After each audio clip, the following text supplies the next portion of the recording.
Help support the show by joining the Patreon or becoming a YouTube member. Also, hit that like button and subscribe if you want more Browns-focused content.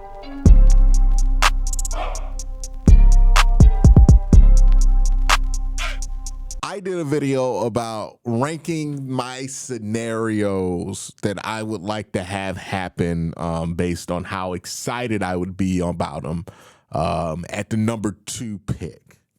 Today, I'm going to do something similar, not exact, but something similar with the 33 pick. Now, it's going to be different. There's not going to be as many scenarios because there are 32 variables that can change what happens at 33 for the Browns, which is the 32 picks that happened before, right? With the number 2 pick, you're really only controlling for one variable, which is Tennessee, who seems like they're going to go with Cam Ward at 1, but you can control for that and have these different scenarios and all of that. So I'm only going to have 5, right? Because if I have 10, I'm just going to start naming wacky scenarios and we're going to get far off track. So 5 felt like a good number. So these are the 5 scenarios at 33 that, you know, at the worst, I could be talked into being an okay idea to at the top, I would be pretty happy with this result if it were to happen. So let's start with number 5. And at number 5, I have straight up picking Jalen Milroe or Will Howard. Would I be excited about this? No. As much as I like Jalen Milroe and what I've heard about him and his work ethic, it seems incredible. Like the focus to grow, not grow, but to do the exercises to grow his hand. And he didn't grow it. He just made it more flexible to the level that he did. Does demonstrate a certain work ethic that I do find useful to know about when it comes to a prospect like Jalen, who's going to have an incredible work ethic because he has so much he has to learn in the NFL before he be even ready to play. So with Jalen Milroe, you're kind of betting on a lot of intangibles, and that's why I wouldn't feel great about it at 33 because the tangible stuff as a quarterback in the NFL, you don't feel great about, right? Not an accurate intermediate thrower, not even an accurate short thrower, a decent deep ball thrower at Alabama, but not somebody who's demonstrated that he can hit the layups on time in a Stefanski offense at all, right? He did have that time with Tommy Rees. He was a much better passer with Tommy Rees, but still a lot of room to grow, right? We ended that season he had with Tommy Rees talking about he needs to show a lot on tape in order to be a top draft pick last year. And there were spurts where he showed that he could be that, right? I think with Jalen, he's such a work in progress. I do worry sometimes that he's been a bit overcoached, right? He's so receptive to coaching. He's so hardworking and willing to try to learn anything a coach throws at him that I fear that that's actually made him indecisive when it comes to playing in games. Like I feel like he's kind of hit his max of what he can be told to do. And maybe there's just not much you can change about Jalen Milroe's game at this point. But if you're able to fix some of the stuff with Jalen, you have the most athletic quarterback in this draft class and somebody who can be, in that Jalen Hurts tier if you put a lot of work into it. I tend to think that Jalen Milroe will probably be better for the second team that picks him up. Kind of a Tyrod Taylor situation where it's going to take like 3-4 years to develop him. And by the time he's ready for a starting opportunity, who knows where you're at as a football team as far as who you're ready to plug in. Because like you might work on Jalen Milroe for 4 years, but in that 4 years, you luck into whoever your future franchise guy is. And then, Jalen Milroe plays somewhere else. So I'm not super excited about it, but if the Browns and Tommy Rees feel strongly enough about it to do it at 33, okay, yeah, I give that one a chance, right? Same thing goes with Will Howard. Will's kind of the opposite to Jalen Milroe, right? I worry about the physical stuff with Will Howard. I don't really worry about anything else with him, right? Mentally, I love. And look, this is something that I know that I like about quarterbacks that is a bit unique to me, right? It's not universal, but I love quarterbacks who can just enjoy the mundane nature of football. And what I mean by that is a quarterback who does not mind taking the boring answer, right? So many quarterbacks, you watch them and you can just see them get bored on tape and not do what they're supposed to do because they're so focused on wanting to do something a bit more exciting. That's all over Cam Ward's tape. It's even on some of Shedeur Sanders' tape where he doesn't decide to do what's technically right because he wants to do something more exciting. He wants to be a showman, right? That's the Shedeur Sanders thing. I think Shedeur has these moments where he wants to be a showman. He wants to be something. He doesn't want to play within himself, right? Like that's the big thing with Shedeur.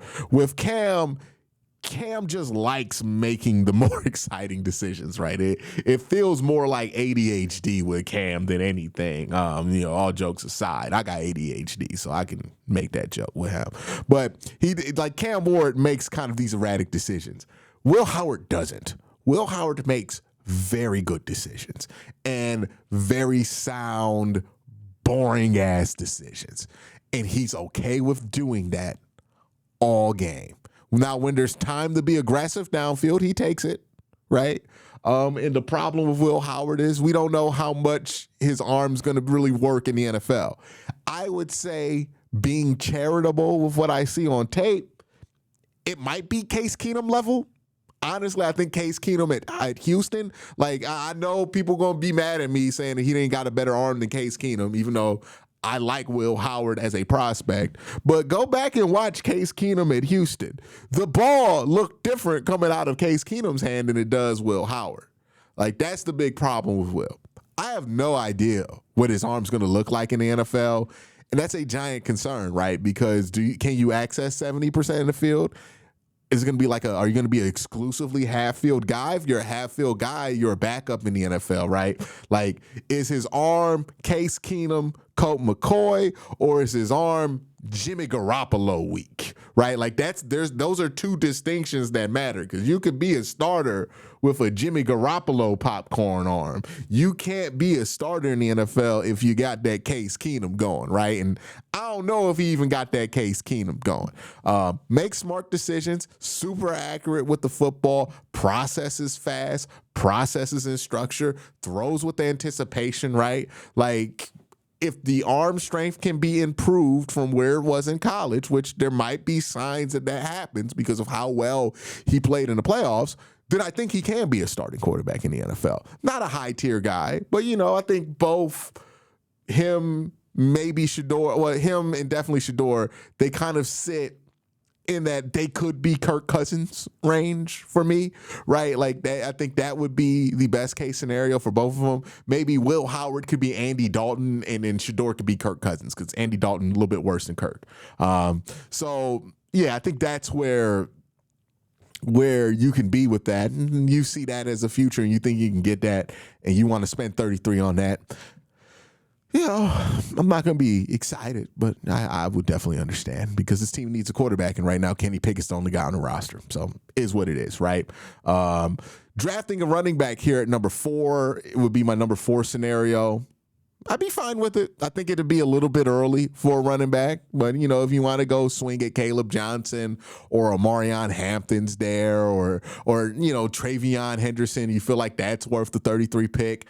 It would be a surprise to me. It wouldn't be what I'm expecting the Browns to do, but I wouldn't be upset. It's the same exact thing that happened with Mike Hall last year. I wasn't expecting Mike Hall at 55 or wherever the Browns selected. I thought they would go a different direction based on who was on the board at that time. But, they took Mike Hall. And I was okay with that pick. I like Mike Hall. You know what I mean? And I would feel the same way about drafting a running back here where I'll be like, okay, well, didn't expect it, but don't mind it. Number 3 would be trading back and then taking a quarterback. So if you want to trade back, get some extra assets, maybe an extra 4th, maybe a player, and then take Jalen Milroe and Will Howard, I think that would be a lot easier to stomach than just straight up taking those guys at 33. So trading back and then getting a quarterback, I would like that. My number 2 scenario would just be taking somebody you got a first-round grade on, right? If you take Josh Connolly Jr., I think a lot of people have first-round grades on him. Donovan Jackson, a lot of people have first-round grades on him. Jahad Campbell, Matthew Golden, Elik Ayamaner, Emeka Ibuka, like any late first-round pick that drops into 33, if you just decide to spend a pick on one of those guys, yeah, I'm fine with that, right? Like, not really specific on what position that you need to select there, but if you want to take one of these upper tier guys and kind of treat this draft like you had 2 first-round picks because you got 2 guys you had first-round grades on in the first 2 nights of it, can't be mad at that, right? This team needs first-round level talent. We haven't had first-round level talent on this team in like 3 years. So if you can in one draft get 2 years of first-round picks, basically getting a guy getting 2 guys you got first-round grades on, you got to do it. And I wouldn't be upset at it at all. So that would be fine at number 2. It would make 100% sense for the Cleveland Browns there. And in my number 1 scenario, for the number 33 pick, this might surprise some people. I think the best case scenario for the Browns is Shedeur Sanders falls past Pittsburgh into the late 20s, and the Browns trade up with the extra 4th to get Shedeur Sanders. That, to me, would be the best case scenario. You would pair that up with a Greg Newsome trade, and I would walk out that draft if you got Abdul Carter and Shedeur Sanders, I'd be extremely happy. Do I think Shedeur is a franchise quarterback? Depends on what your definition of a franchise quarterback is. Do I think Shedeur could possibly be the type of quarterback that could start for you for 4 to 5, maybe even 6 years, right? Like a Matt Schwab. That's in Blast from the Past. Y'all remember Matt Schwab? Matt Schwab wasn't somebody who was going to blow your mind. You were never going to win a Super Bowl because you got Matt Schwab. But you know what? Matt Schwab held down the position for a very long time for Houston and allowed them to play competitive football, right? And I think being able to play competitive football, it does matter because when you want to develop players, you need these players to play in meaningful games in order to develop them in any way that matters, right? So I want that for the Browns if they can get it in the late first. I think that's the best price to pay on the Shedeur Sanders. The flaws that I have with Shedeur, or the problems I have with Shedeur as a prospect, bother me significantly less in the 20s of this draft. So if you go get him in the 20s of this draft, he could be your Derek Carr, right? He could be your, some version of that Matt Schwab, right? Andy Dalton.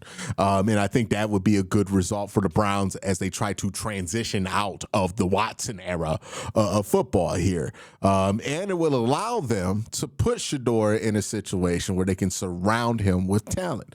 If you want to do what the Philadelphia Eagles did, well, you got to do what the Philadelphia Eagles did, right? A lot of people talk about we should do that Philly thing. And then the next thing out their mouth is let's take a quarterback at 2. Well, if you take a quarterback at 2, then that quarterback has to be somebody who's capable of being a disproportionate amount of the solution for your football team, right? You can't talk about we're going to build around our quarterback, we're going to treat him like a game manager, but then take a quarterback at 2.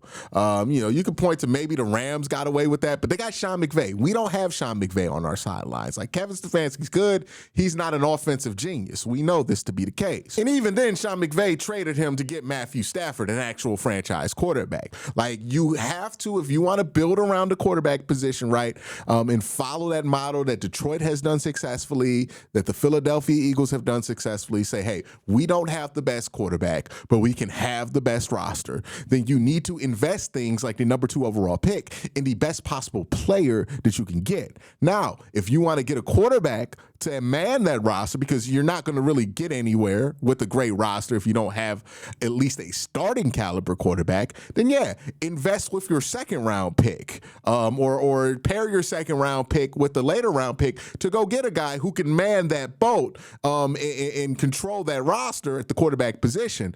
But you don't need to spend your best resources on that if that's what you're hoping to get out of the quarterback spot, or if that's what you project a player to be. So trading up from 33 back into the first round and getting Shedeur Sanders, especially if all you got to spend is an extra fourth, that is the best case scenario for the Cleveland Browns. Is it the most realistic? I don't know. We don't know where Shedeur is going to get drafted, right? We don't know where it's likely that Shedeur gets drafted. He might be the 5th pick in the draft. He might be the 15th. He might be the 27th, and the Browns can trade up and get him, right? He might fall to 33, and the Browns might be able to just get him without having to trade up. I prefer trade up, get that extra 5th-year option. It'd be worth a fourth. I think that there's a way that Shedeur could be a Andy Dalton-like quarterback for the Cleveland Browns, and if the Browns could get that for the next 5 years, I think that'd be a good spot for them to be able to, invest in the position, to get better at the quarterback position over time, right? Like you draft him, but maybe in a couple drafts you find the opportunity to develop somebody you think can be a real game changer at the quarterback position, and you transition into that later. But yeah, Shedeur, I think that's perfectly within his wheelhouse of capabilities in the NFL. If he does fall, which again, the way people are talking about him, maybe he is going to fall to the late 20s, or to the mid to late 20s. If he does fall, snag him up, get him on the roster. If you leave this draft in day one with Shedeur Sanders and Abdul Carter, you're on your way to do, or at least I feel a lot better about this team. After that draft, I don't want to guarantee anything for him, but I would feel a lot better about him. But that's my scenarios at 33. Let me know what you guys think in the comment section down below. Y'all have a great day. Have an even better night. Peace.